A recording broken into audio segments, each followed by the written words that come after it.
Si elles renoncent à attaquer Dexia, les collectivités pourront effectivement bénéficier d'un fonds d'aide.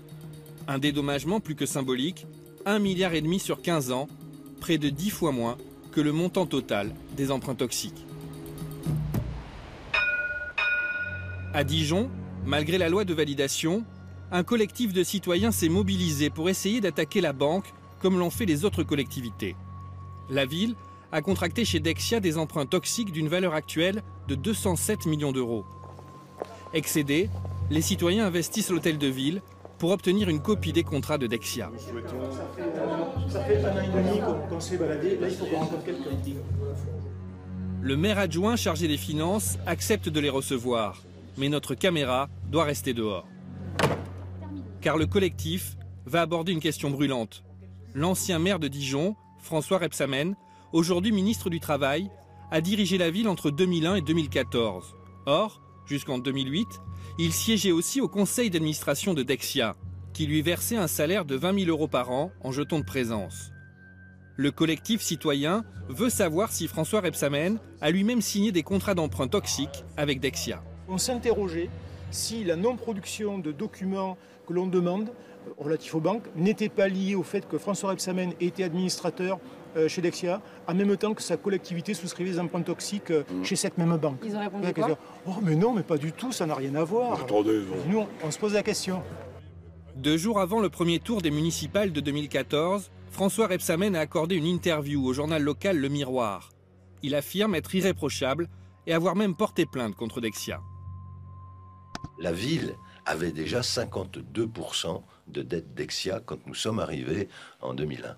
Moi, j'ai tenu, en tant qu'administrateur de Dexia, à ce qu'il n'y ait pas plus de dette Dexia en pourcentage qu'il y en avait quand je suis arrivé, pour ne pas donner l'impression de favoritisme. Et donc, nous avons en réalité contracté, après que je ne sois plus d'ailleurs administrateur de Dexia, 3 emprunts toxiques à la ville de Dijon, qui représentent un montant aujourd'hui de 30 millions d'euros sur les 207 millions d'euros. Ça représente à peu près 16,5%. Et puis, il y a les 2 emprunts Dexia. Ils sont au tribunal. Voilà, je vous réponds, contrairement à ce qui se dit. Mais j'ai pas besoin d'en faire de la publicité tous les jours.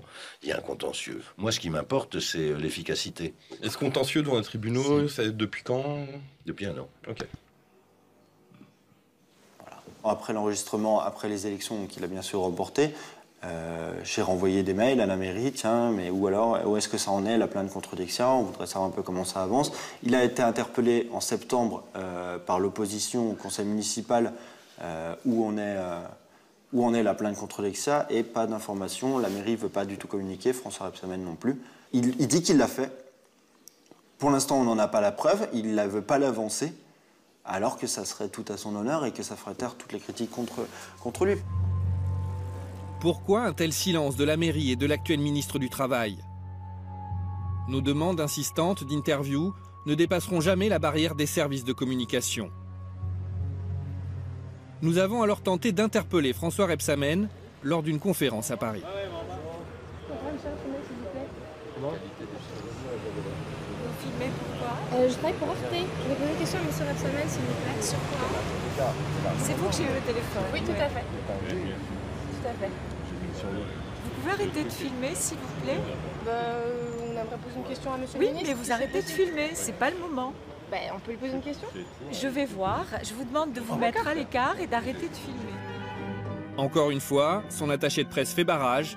Elle sait que nous voulons parler d'emprunts toxiques. Monsieur Rebsamen, je peux vous poser une question? Non? Pourquoi vous voulez pas répondre? La loi de validation votée en juillet dernier aurait-elle déjà produit ses effets? Un département, celui de la Seine-Saint-Denis, a lui déjà retiré sa plainte contre Dexia.